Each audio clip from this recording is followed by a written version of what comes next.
Hey there, and welcome to Now and Men. This is a new podcast series to discuss what it's like to be a man in the 21st century and how feminist issues are relevant to the lives of men and boys. It's been set up by researchers in the Centre for Research into Violence and Abuse at Durham University in the UK. My name is Dr Stephen Burrell, and I'm a Leverhulme Early Career Fellow. The podcast is mainly hosted by myself and Sandy Ruxton, who's an Honorary Research Fellow. Hi, Sandy. Hi, Stephen. So each episode is going to be based around a conversation with an expert. That could be a practitioner, an activist, an academic, someone who's got an in-depth knowledge of the issues we're going to be looking at. And we'll be asking them about their work and the research they're doing, as well as exploring their own personal experiences of doing work related to masculinity and gender equality and how they got involved in the area. Enjoy the episode. Hi, everyone. Welcome to today's episode of Now and Men, where we're talking to Dr Fiona Vera-Gray, who's an assistant professor at Durham University in the Department of Sociology. And she's actually a fellow member of the Centre for Research into Violence and Abuse, like me and Sandy. And so Fiona's work is focused on drawing together philosophy and sociology and empirical research on violence against women and girls, most of which is, of course, perpetrated by men. So this is something which we really wanted to discuss on Now and Men. And she has a practice-based background, having worked in the specialist sexual violence sector for over a decade as both a frontline support provider and an expert in sexual violence prevention with young people, as well as being a campaigner against violence against women. And Fiona's written two books. The first one, Men's Intrusions, Women's Embodiment, and that was in 2016, and based on her PhD research into the experience of men's harassment of women in public, which I think she terms men's intrusions. I'm sure she'll explain why. And the second one was The Right Amount of Panic, How Women Trade Freedom for Safety in Public in 2018. She's also subsequently conducted research into women's experiences of online pornography. She's a regular media commentator on these issues. In fact, she's had an article published in The Guardian this week, which we'll link to in the show notes. And she's been an expert advisor to the government, including on the development of the new relationships and sex education curriculum. Yeah, so thank you. Hi, Fiona, and thank you very much for coming on to Now and Men. So I get the impression that the last few weeks have been really exhausting for many women in the UK as a result of the horrifying details which have been coming out about the murder of Sarah Everard, as well as other high-profile cases of men's violence towards women. So we're really, and of course, that's led to a lot of conversations about these issues as well.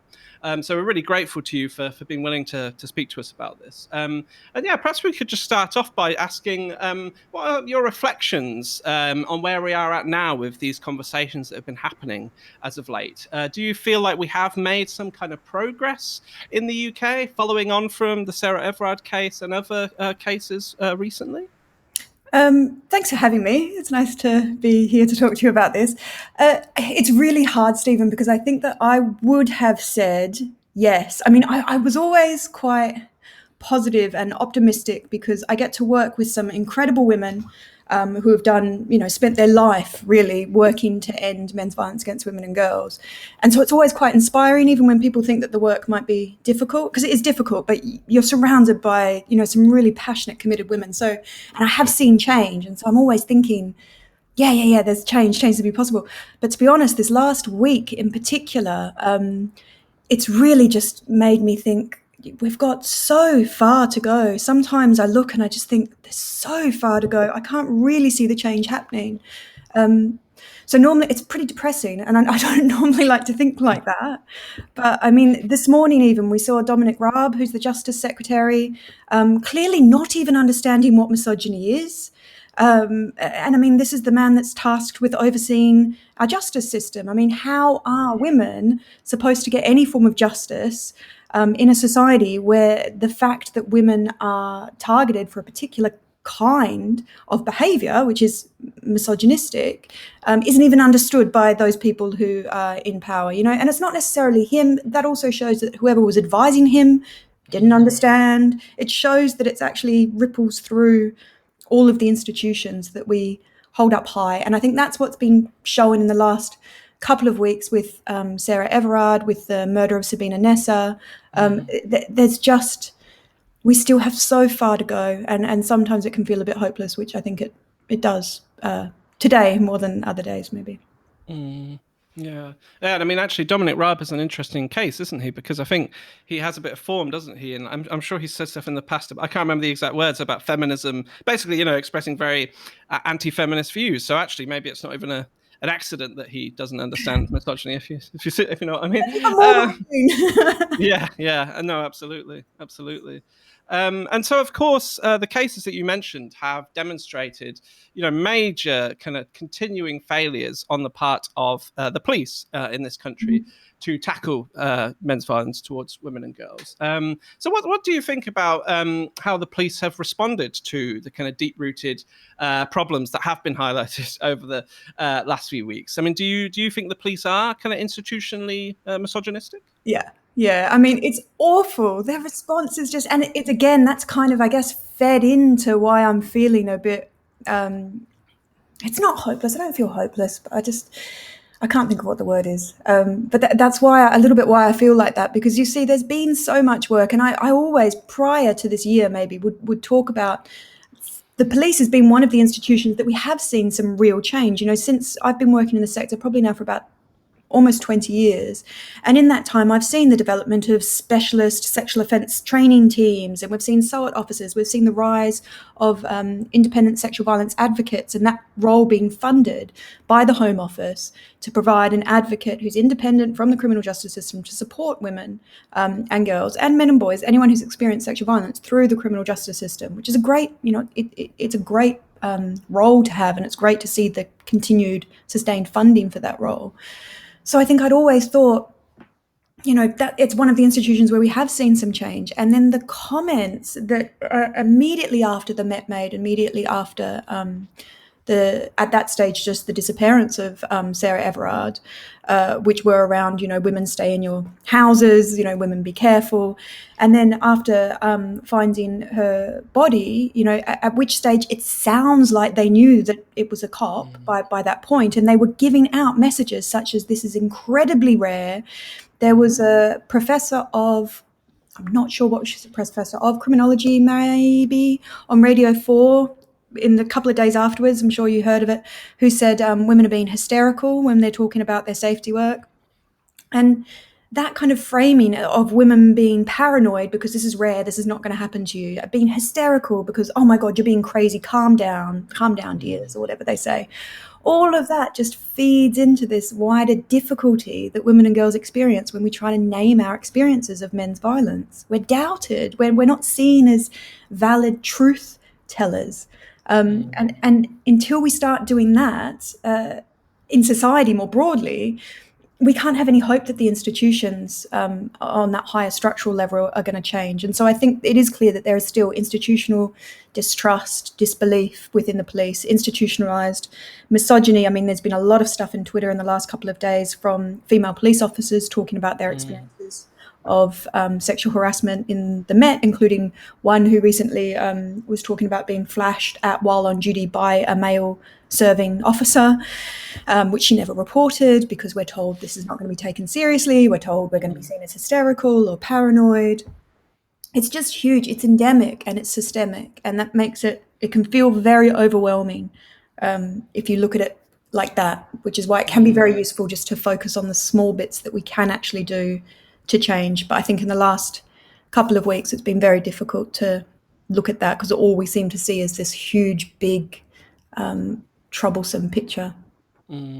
Yeah, and I suppose another element has been, of course, the kind of responsibilizing of women, right? Like yet again, and like I feel like recently it's just been like just so shockingly unbelievable. Some of the things which have been said that like women should be like resisting arrest, basically, hailing buses if they're being, approached by police officers and stuff like that. It's just remarkable, isn't it? But I mean, there's something interesting there as well, isn't there? That maybe we have seen conversations moving more towards being more critical of that and asking, well, who's actually perpetrating this, and what role do men have to play in this? Men are responsible. Men should be speaking out about this. I mean, do you think we have seen a change there? Does that give you any hope, perhaps? I think I did see that in maybe the end of March, April this year after the murder of Sarah Everard, but I haven't seen that in the last couple of days. And maybe it's just because we're too close and the narrative got completely taken over by the police, who were very clear that this was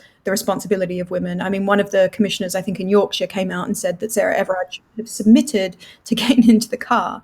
And I mean, the fact that someone could, on one hand, listen to the victim impact statement from her mother, and then on the other hand, think that it was in any way appropriate to suggest that she should have resisted arrest from a serving Met officer is just ridiculous. And also when we think about, the way that women aren't this big homogenous group of women, that we're treated differently based on our race, based on our class, based on our sexuality, you start to see that things like, resisting arrest, that's not available as an option to women who, if they did that, would then be subjected to much more forms of police violence because of institutionalized racism.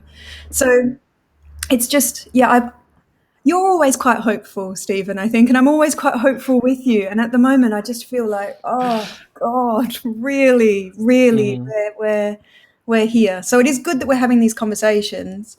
But even, I mean, you mentioned the Guardian article, and anytime you write in the Guardian, it's a really weird publication in that you always get, I say you, I always get, but I've spoken to other women who get the same, random emails from men telling me why I'm wrong or why I don't know the research, or even those kind of more benevolent forms of like, oh, you're right, and have you thought about this, and have you thought about that, and what about this? And it's like my expertise are even undermined even as I'm being positioned as an expert in this area.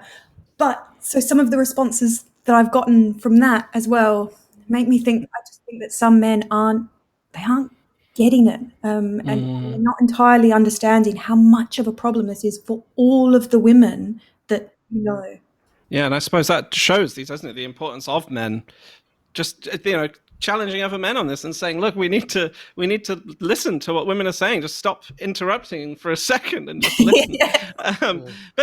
Sorry, Sandy. Well, I was just going to move on to another of our questions, which relates to this, which is what is it in your view that we would like men to be doing in response to men's violence against women, and all of the conversations that have been taking place in the wake of Sarah Everard's murder?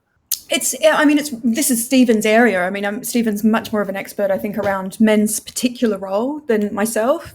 The things that I see men not doing that they need to do is something about acknowledging your complicity and acknowledging that you're complicit and you're benefiting from a system that's hurting and harming women, and somehow not allowing that acknowledgement to then put you on the defensive. And so I think as soon as you open yourself up to acknowledging that, and instead of taking a position of, no, not me, I'm different, I'm not that guy, I'm separate from those men, if you start to actually see that there is some kind of connection between you, then I think you start to feel implicated in needing to find the solution, because you start feeling implicated in the problem. And I'm not someone that, and I don't think any feminist that works in violence against women is someone that comes from a position of thinking that violence is somehow inherent in men, inherent in masculinity. And so I'm not saying that men are complicit in the fact that they are inherently aggressive. I have men and boys in my life who I adore, love, respect, inspire me. It's not that.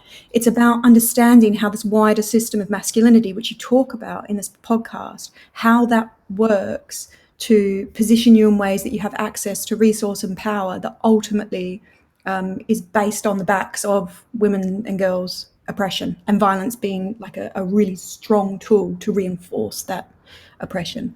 So what that means practically, that's the kind of theoretical thing. What that means practically, to be really honest, is really simple things like stop watching pornography. Just stop watching pornography.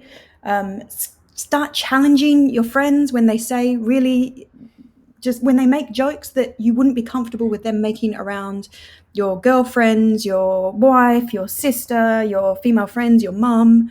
The fact that Wayne Couzens was called the rapist by police like it was a banter nickname. This idea of banter just a lot of the time is a way for men to bond over and through the oppression of women and girls. And so to start to challenge that stuff, to be that annoying guy, and I think those are the small personal steps that men can take, and then to start to feed into this bigger conversation that you're having on this podcast about all of the other things that you can do to really take an active role in ending men's violence.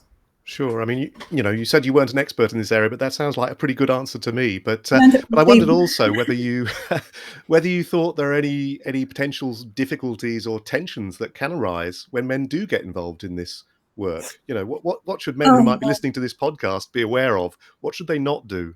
no, it's really hard. I mean, it is, because it's how do you support without co-opting? And I think it's really difficult. And I think that any particular male academics working in this field have to be very, very mindful of how do you recognize the fact that your voice is probably going to have more value than a woman's voice. And so if you say something that she's been saying, you're going to get invited to more international conferences and get in more journals, and your platform is going to increase based on the work of women who might not be able to do that. And it's something, to be honest, I mean, women, we have to manage that as well, in terms of in academia, having to make sure that we're not taking from the work of practitioners in the field, those on the front line, and using that again, that we get seen as the expert, when actually the person's at the expert is the person that answers the call on the rape crisis helpline, that has an up-to-date understanding. The expert is the survivor of sexual violence who knows exactly particular perpetrator tactics and why culture and society silenced her. So I think it's that, it's being aware of your own position, and what that means, and that idea of kind of passing the mic when you can, and using your platform to actually give platform to voices that aren't as valued as yours. And that's something really important in feminism as a white feminist.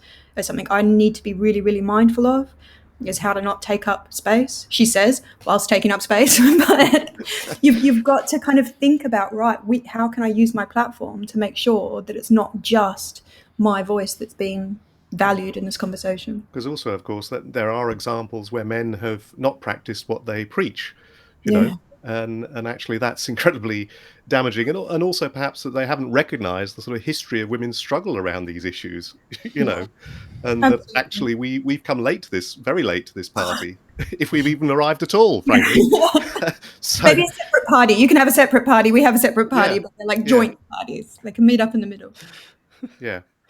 Yeah, and I think that is maybe one concern I have at the moment is, well, on the one hand, like, I think there have been more men motivated to do something, which is really obviously is brilliant and is really important and needed. But at the same time, we also don't want men kind of just stomping in now and kind of feeling like they have all the answers and kind of taking over the conversation. So I think it's very contradictory, isn't it? On the one hand, we want men to speak out so much more, but at the same time, do so in a way which isn't taking over the conversation and which is listening and being accountable as well, I suppose, about their behaviour. So I think that's exactly it. What you just said, they're the two things. I mean, I've always thought about this, and I've learned about this through thinking about anti-racism work. But there's parallels there around listening and being accountable. You need to be accountable, and if women are pulling you up and saying that's not okay, or you need to stop doing that, rather than arguing, it's about being open and hearing that. And again, treating women as though they're valid kind of truth tellers of what the world is, not disagreeing with them automatically or defending your position automatically. And listening, that other side. So again, that not taking up too much space by talking, but actually having a space where you are more reflective and are able to hear and listen, I think is really important.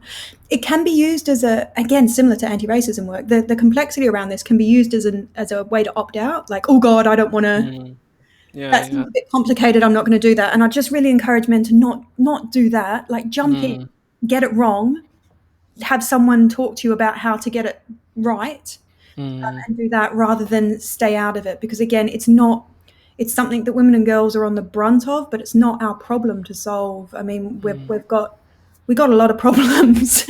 Men's violence is really a problem for men to have that conversation with other men about what they can do to stop it. And given what you're saying there about listening to women's voices, perhaps we could talk a little bit about some of the research that you've done, because we know, we said at the start, you've conducted in-depth research with women who have been subjected to harassment or intrusion from men in public spaces. Now, as a man, that's simply not something I have to deal with or worry about on a day-to-day basis to anywhere near the same extent. So I wondered if you could tell us a little bit more about some of your findings around the impact of this behaviour on women's lives. Yeah, it's huge. It's huge. So The best way to describe it, I guess, is what I found essentially was that women ourselves weren't necessarily aware of the impact, because what we'd done to alleviate the threat of something happening was just restrict ourselves. And so it just becomes, and this is all stuff that we've seen in the last week, it just becomes common sense for a woman to not walk through a park at night, to not go for a run at night, to not, contrary to the advice that they're giving us now, but women talking about, I wouldn't catch a bus and sit by myself. And if I did, I would sit next to the driver, or I would sit next to another woman. Or more likely, women would talk about using the tube because that felt safer than using a bus if they were based in London. Women talking about things like, some women would talk about like taking a baseball cap out with them, or sneakers. And so if they were coming home from a night, they'd put on a baseball cap and put on sneakers, so they were less identifiably feminine as they were walking down the street. That felt, like they would feel safer. Really old school traditional things like trying to go out with a male escort, essentially. So feeling much safer if you're out in public with a male friend or a male colleague or something like that than you would be by yourself. And all of these forms of safety work, which was a term that was coined by my supervisor at the time, Liz Kelly, all these forms of safety work have become so habitual and so just part of what it is to be a woman. Women were talking about learning to do these things when they were 8, 9, 10, 11, 12. And you think about it, young girls are situated in relationship to this idea of stranger danger differently than young boys are. Young boys still have the sense of stranger danger, but people are much more fearful of what might happen for their girls, and girls get a much stronger message about that, which is connected to them being female. And so because we'd been doing all of this stuff and it's become so habitual and so commonplace, in lots of ways, women themselves had not actually had the time or the opportunity to sit and think about it and realize that actually it's not common sense. This is actually a whole bunch of extra work that we're having to do that men aren't having to do, and I guess that is, when I feel more hopeful, that is some of the stuff that's changed. I think that has changed. I see that more. I do see there being more of a recognition from everyone, from men and from women, that actually it's not fair that women are having to not do all of these things, particularly in England. You think it starts getting dark here now at like, I think it's like 6-ish, and it's going to go down to like 4-ish and light at 8-ish. And if we're confining women to the house within those time periods, we've got to think if women really do have freedom of movement, in the UK in any real sense. So yeah, I think that's what I found, that women are doing all of these forms of safety work in order to restrict how much we're experiencing.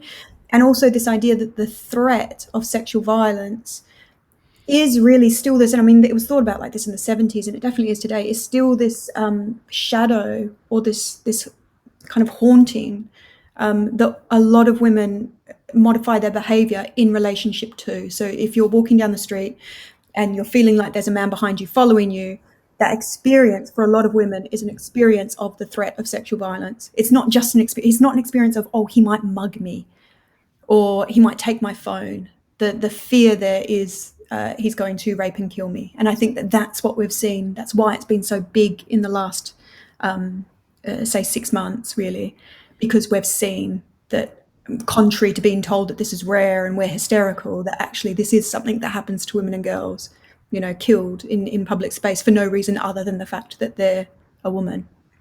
And there's something important about men listening to what you're saying there, and acting on that. So, on a day-to-day level, being careful about following women, closely behind at night, for example, not doing that, and thinking about how women are experiencing the public space. And I guess this is, I'm sure you would have covered this in other episodes as well, but the idea of men as bystanders and of men being able to see, I guess, how a woman might feel in public space. And it's not about staying away from us, feeling like, oh God, I need to stay away, but it's about like feeling like you actually also need to be kind of interjecting if you see something that doesn't seem right, and not necessarily interjecting in a way that is going to cause a confrontation. But for example, if you were to see a woman walking and you were to see a man look like he was following her, to make that man aware that you see what is happening. in a way that hopefully is going to dissuade him from thinking that he can. Yeah, sometimes bearing witness is good enough, isn't it? Yeah, absolutely.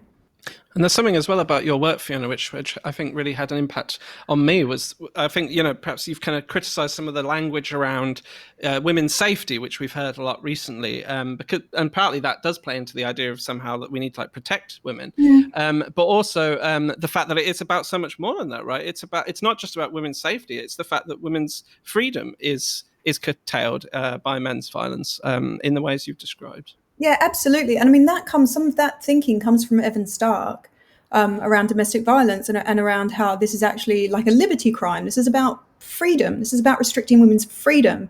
So I think that the conversation very much in terms of public space is always centered on this idea of safety. And if we're thinking about safety, we get to different things. If we ask women how safe they feel in particular spaces, you do feel safer when there's more streetlights, or you might feel safer when there's more people. Women definitely say they feel more safe when there's more women around, and so do men in public space. A lot of research. Everyone feels safer when there's women around.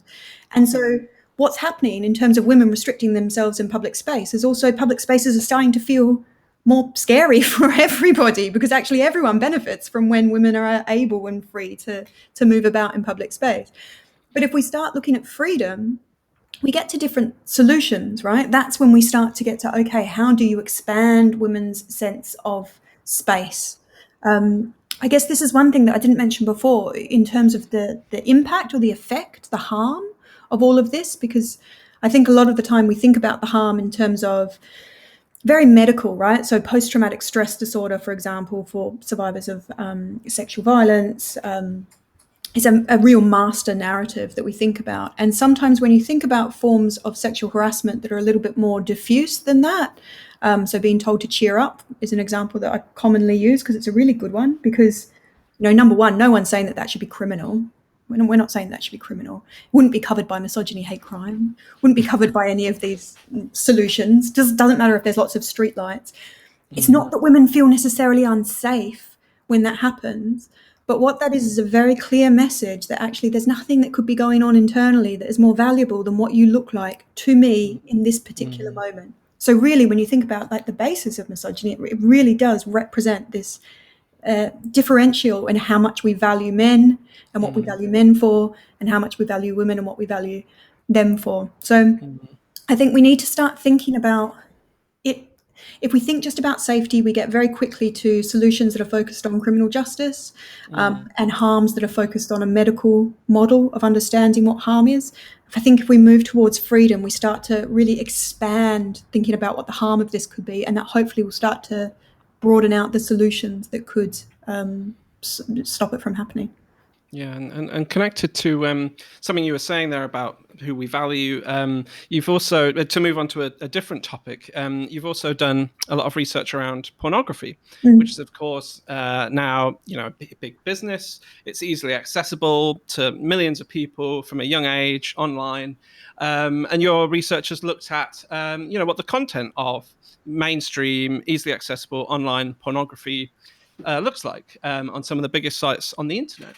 So I was wondering if you could perhaps just tell us a little bit about what you found there, and do you think that research has any lessons in relation to men and masculinities and male sexuality, or how pornography is presenting male sexuality?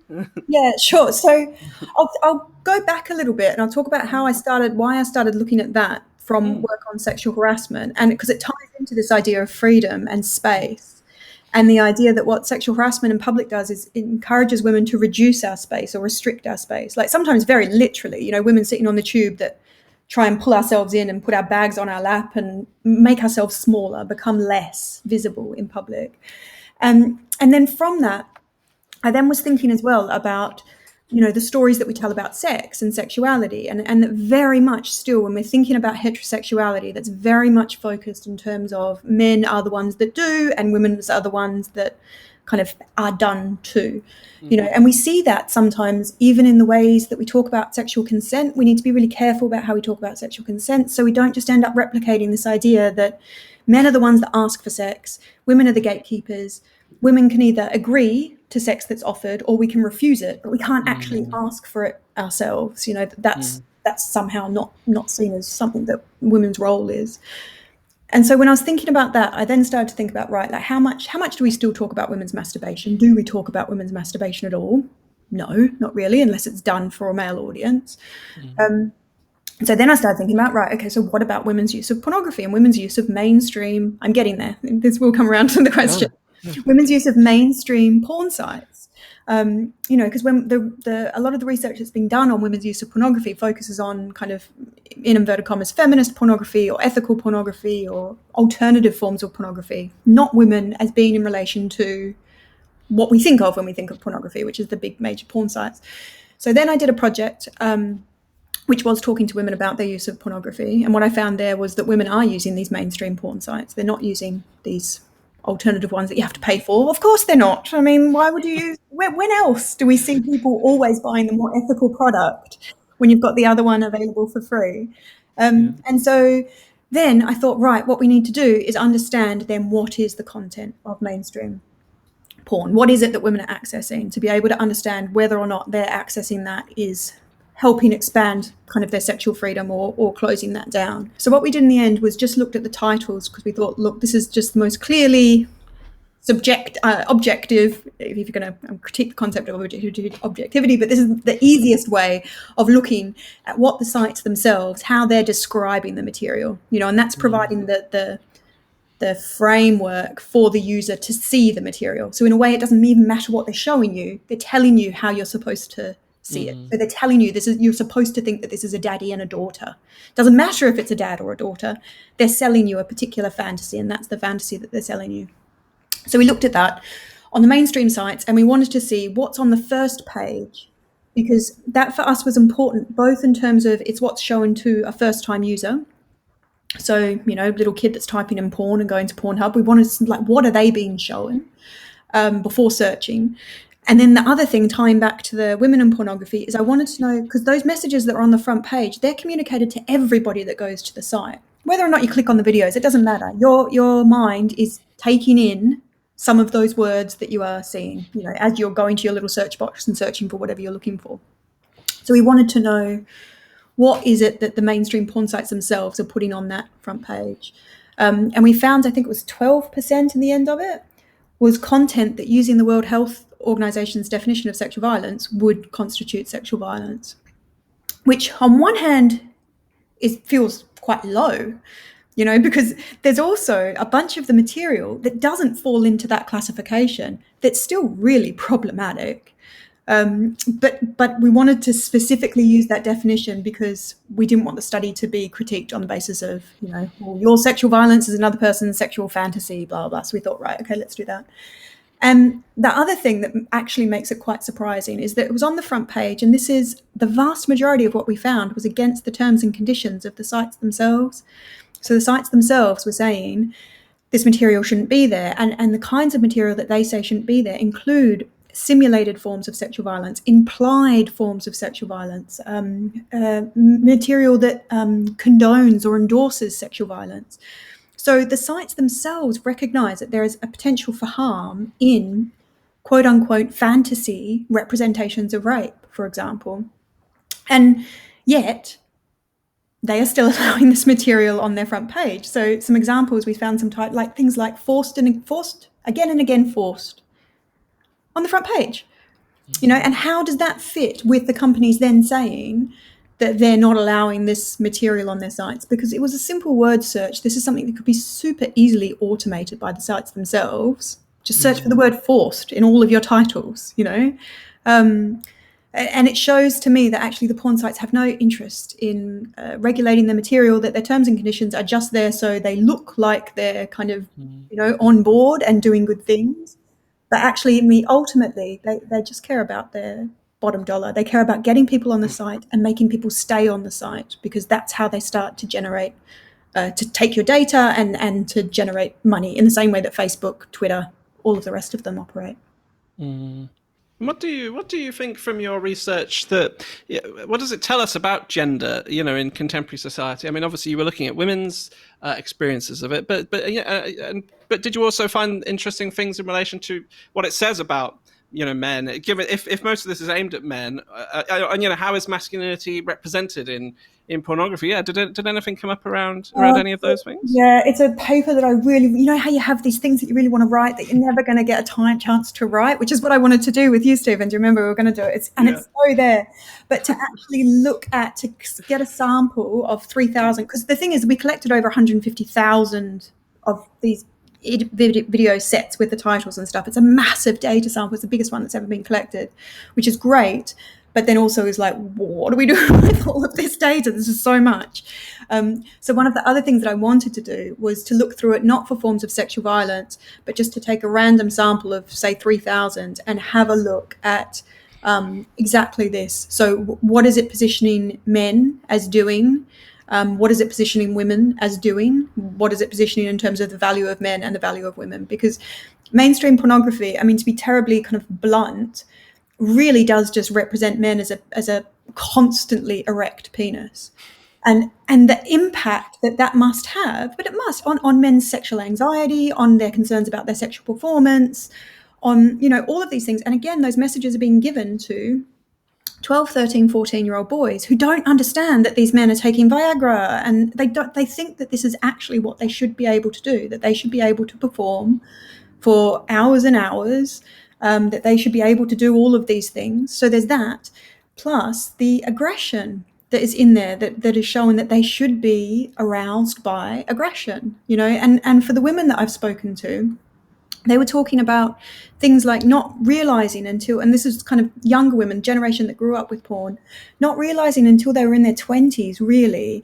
that actually they could say that they didn't like having their hair pulled or they didn't like being spat on, because all of the boys that they were having sex with were doing it, and all of the porn they were watching showed that was happening and women were getting pleasure from it. So they thought there was something wrong with them if they didn't necessarily like it. And I think that's probably quite similar for men and boys, that there's probably bound to be some instruction. That's the thing, that's one of the things that I found from women, that they definitely are going to porn for instruction about how to do particular sexual acts. That some of the instruction that they've been given about pornography, actually they don't really like themselves, but they think that there must be something wrong with them if they're not a man who is aroused by aggression or force or non-consent or spitting, slapping, hitting, any of those things that are really just presented as being kind of usual sexual practice in mainstream pornography. So you've described very well there what the nature of the problems are, but I'm wondering, what should we do about the widespread influence of this kind of material on the development amongst young men in particular, of harmful attitudes, harmful behaviors towards relationships, towards sex, towards masculinity? Whose responsibility is it and who should do what? It's really hard. This is honestly, it's really hard. I think when I get down to it, I think that men, because my focus has been on women and my focus is on women still. And I do think that women need to start talking to women about pornography. I also think men need to start talking to men about pornography. And that's not from my research, that's from a colleague's research. But it ties into what I found, that actually porn amongst men is being used as a form of banter. It's being used as this kind of every guy watches porn. Actually, not all men, not all men watch porn, but they really don't. And actually men need to start talking to other men about, actually, I don't watch pornography, and these are the reasons that I don't watch pornography, and I don't want to watch pornography. I'm not aroused by pornography. I'm not into it. Because I think that starts to give men permission to not watch porn. And I don't think they have that permission when the dominant narrative in society is that all men watch porn. And so I think that side of it, but also men need to start talking to other men about the kinds of porn that they're watching, because at the moment, and same with women, at the moment, no one's talking about it. It's like this big shameful secret. And what I found in my research and what colleague found when she talked to men is that a lot of, for me, women, and for her, men, are feeling very conflicted about the kinds of pornography that they're actually aroused by. That women that I spoke to would say things like, they would finish and they would wipe their browser history, shut their laptop, push their laptop away from them, actively have really a visceral response to what they were just aroused by. And I think it's awful, because it means that we're starting, it's another way of kind of engendering the sense of shame in us around our sexuality. We used to have, I'm not very much an atheist, but I see a lot of institutions around religion doing a similar thing about engendering shame in the human body and shame around your sexuality and your sexual practice. And I think pornography actually does the same thing. Instead of increasing people's sexual space and freedom, and that, it actually really encourages you to feel a lot of shame, to feel very secretive, and that kind of thing. And so I think what we need to do to start to challenge the ways that they've hijacked or dominated what we think of when we think of sex these days is we need to start having those conversations with each other, even if they're really difficult, super embarrassing. And if there's things there that we don't really want to, I think once we start sharing that stuff with each other, and I think once men start talking to each other about that, maybe it'll give them a bit of a space to start to share some of that conflict and to start to share the bits where they actually feel quite uncomfortable with what they've been watching, and then maybe start to make a different decision about what kind of material they want to watch. So I think there's that. So I think there's an individual stuff. I think the government has a role to play in actually holding these companies to account, because they're currently not held to account at all for what they're doing, which just makes no sense to me. You literally tick a box saying you're 18. That's all you have to do. We wouldn't allow that. You wouldn't allow someone to walk in and buy a bottle of whiskey and say, "Are you 18? Yes, I am 18. Okay, cool. Here you go." Because we recognise that we've decided as a society that there needs to be an age at which point it's acceptable to access that material, that product. And we have done the same for pornography, except there's just no way that we're making these companies enforce that. So I think there is really a role for government. I think some governments are starting to do it. You could make the same argument about some of the issues that have come out around the incel movement and how easy it is to disappear into some trough of ghastly material, just by typing in one word, really. Yeah, absolutely. The wild, wild west of the internet, I think it's really hard because the internet has done some amazing, amazing things in terms of, I think we wouldn't be having the conversation about sexual violence that we're having now if it wasn't for the internet, because that has enabled, when there's so many women talking about experiences of sexual harassment, you can't dismiss them as much. And we've seen the same stuff around, movements towards race equality or raising issues of racism. Again, if it wasn't for the internet and if it wasn't for people just broadcasting these messages constantly, around institutionalized racism in the police and police brutality and all of that, again, I don't think that the mainstream media would have necessarily picked up that message. So the internet has a real place in terms of giving us access to a range of voices that aren't valued by mainstream media. But at the same, alongside that, this idea of it as being just this wildly unregulated space has actually, it means that a lot of it is taken up by some really, truly awful stuff that we need to be thinking about how we both enable the good aspects of it. I'm not talking let's censor the internet. That's not what I'm saying. But it's about, holding companies that are profiting off this, how we start to hold them accountable, how we start to hold Facebook and Twitter accountable for the levels of online harassment and rape threats that women experience when they're on their platforms, rather than just saying, "Oh, we can't do anything about it."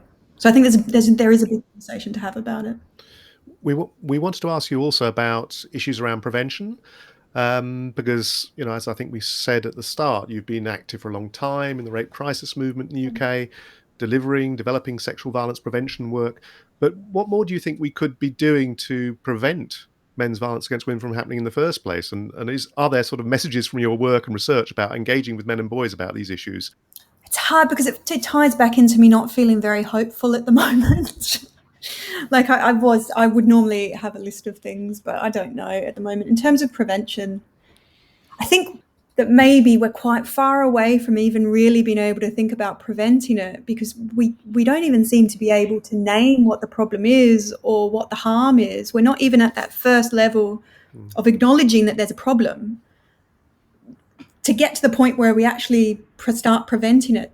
At the moment today, for me, it feels like it's quite far away. I mean, usually we say things like, sex and relationships education and awareness raising campaigns and blah, blah, blah, blah, blah. But I mean, just at the moment, it just feels like actually we need to just have an acknowledgement of the fact that violence against women and girls exists. It significantly restricts the lives of all the women and girls that you know. And therefore it is a form of harm that we're all implicated in ending if we actually care at all about each other as human beings. And I think once we get to that point as a society, maybe we can start then thinking about, right, okay, what can we do to prevent it? Just depressing. I'm sorry, I'm depressed. I think that's a really powerful and important message. So, yeah, thank you. And just to conclude, we do like to ask guests on Now and Men a little bit about their kind of personal stories as well. And I suppose I was just interested in, what does feminism mean to you, and what impact has it had on your life? Is there anything which you'd like to share about that? What a nice question. I don't know really. It's changed my life in a way. It's really weird because I am a feminist and I do think of myself as a feminist, but I think about myself as a violence against women and girls activist. And that's kind of more in some ways, I guess, how I think about my work or like myself and my activism in a way. It's weird. But then when I look back, I mean, for anyone that's a teacher that's listening or anything like that, I had a teacher in high school. Her name was Ms. Lovett, and she somehow, I don't know how, this was in Australia, got us to, like, on our reading list, there was Audre Lorde and Adrienne Rich, Alice Walker. We read a bunch of Indigenous Australian writers as well, which was incredible and unheard of. And somehow her doing that really, when I was just at that age, really actually just made it seem so natural for me. I mean, I didn't come from a family where gender equality was something that anyone really spoke about. It wasn't outside of, it wasn't in my world in that way. But I love poetry. I've always loved poetry. And so I think reading Audre Lorde and Adrienne Rich is probably the way that I kind of found and made sense of feminism, and then did a whole undergraduate philosophy degree where they didn't talk about Simone de Beauvoir at all. Just like she doesn't exist, doesn't count as a philosopher. And then started working in rape crisis. And I think that was weirdly how the stuff kind of started to come together. But yeah, I think that's it. You can really make a difference, I think, as a high school teacher in particular, probably primary school as well, but you can really make a difference in the input that you can give to someone that they might not have necessarily received otherwise, I think. That's quite a hopeful message. And I I get this. There you go, prevention, more feminist texts in high school. Absolutely. And I get the sense that, like, being part of a movement perhaps makes a big difference, right? Like, yeah, totally. I mean, the violence against women and girls movement in the UK is incredible. It's incredible. I mean, it feels like my family. Like, there's women that are just, that I look up to, I admire, I love on a really deep level. And I think that they have the commitment that you see to someone thinking, actually, I'm going to use this life that I have to try and make the world a better place. That's a daily source of inspiration. So that's what I need. That's happier. That's less depressing. All my love to I think, we thank you for the lead that you've given, really, because if you weren't doing that work, we wouldn't be doing what we do, and we wouldn't be running this podcast. Yeah, I mean, it's brilliant. It's also, I think that men starting to take up the mantle like you guys are doing now, like Stephen's done in his work, like you have done in your work, Sandy. I think that it's really, that's important, because that then maybe gives women a bit of a chance to do the other bits of our work that we've wanted to do, but we haven't had the chance to do, and also because men will listen to other men. You guys have a particular experience of the world that we might not have access to, not saying that you all have the same experience, but you have an experience of what it's like to be a man in the world. And that's an experience that women can't talk to men about with any real authority. So yeah, I'm glad that you guys are starting to have these conversations and have people listen into them. Well, thank you so much, Fiona. It's really appreciated. Thank you. Thank you so much. So that was a great interview with Fiona, wasn't it, Stephen? I wondered what you thought. Yeah, I thought it was amazing. Fiona, what she was saying, I mean, it had a big impact on me, really. Her work always has a big impact on me whenever I hear what she's saying or read about her research and her activism. And I just really hope, in this moment, in the conversations we're having in the UK and around the world more broadly about, men's violence against women and the huge impacts it has on women's lives. And as Fiona said, in kind of constraining their freedoms, that we listen to what women and what activists like Fiona are saying, and we take that on board in our day-to-day lives, and we strive to do more and to not stay silent anymore about this, and we create change, in ourselves, among our peers, in our workplaces or schools or organizations, whatever we do in our lives. There's a lot more I think all men could be doing. So I think it's really important that we do that. What did you think? Yes, I agree with you, Stephen. But I loved the passion, the expertise, the in-depth knowledge, and also I think some of the nuance that Fiona brought to the subject, really. And I was also very interested in this sort of combination of, on the one hand, her hopelessness in this moment, when things can feel quite desperate, but also some of the hope she did also provide for us. And there at the end, when she was talking about her own education, the power of that, and the influence of some of the feminist texts that she'd read at a young age, she did provide us with a very interesting insight into the power of education. And I think some of the English teachers that I know will be very delighted to hear that reading and literature has that kind of impact. They know it anyway. But it's also what we found when we were doing our book on men's activism to end violence against women, that actually education at heart has a huge role to play. Yeah, exactly. And I think if people are feeling a bit hopeless, there's something to take from that, isn't there, about the change that individuals can make, that this teacher of Fiona's clearly had a big impact on her. And in turn, I'm sure that Fiona has had a big impact on other people through her work. It's certainly impacted on me. So, thank you, everybody, for listening. We will do more episodes on this topic in the future. So until next time, thank you. Thanks. Thank you very much for listening to this episode of Now and Men. Any references we mentioned will all be in the show notes. You're welcome to email us at nowandmen@gmail.com if you'd like to ask us questions or suggest a guest. And we're really keen that the podcast should be listened to by as many people as possible to encourage more men to think about issues of masculinity and gender equality. So please do follow Now and Men so the latest episode drops in your podcast feed as soon as it's released. You can also leave a review and share it among your friends and colleagues, and look out for our next episode coming soon. So you take care of each other, and speak to you again soon.